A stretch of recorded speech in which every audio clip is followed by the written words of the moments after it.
I did a Jack the Ripper tour in London where you walk around. It's the cheesiest thing ever, but I loved it. And you walk around and this guy, he's got like a deerstalker hat.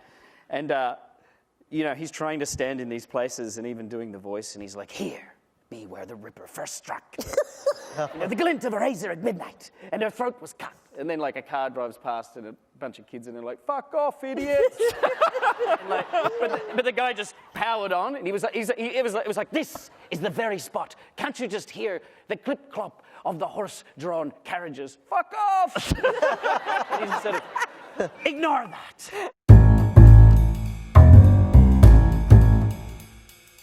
What's scarier, gore or the anticipation of gore? So with Saw, what I wanted to write was a real thriller, and to me, what was scary about it was the fact that these guys were going to have to kill each other. The moment when the blood started flying wasn't, Can I ask a question? Do you think, and this begins to tie a few things together, do you think that movie gore is the sort of substitute in this day and age for public executions?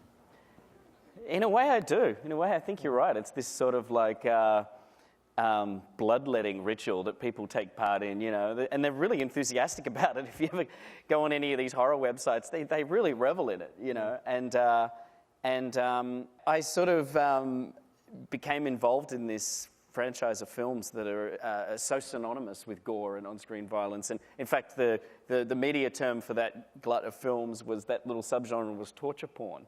That people were actually reveling in that time in watching people not even die and watching them be tortured. I would say that in writing about actual crimes, I don't write fictitious ones, you really do have to be conscious of when are the gory details meritorious, when do they add to the narrative, and when are you simply reveling in suffering. And so I think it's one of the things actually with true stories, like for example, the execution of Cameron Todd Willingham, it was incredibly important to describe that scene. The whole story was building up to that.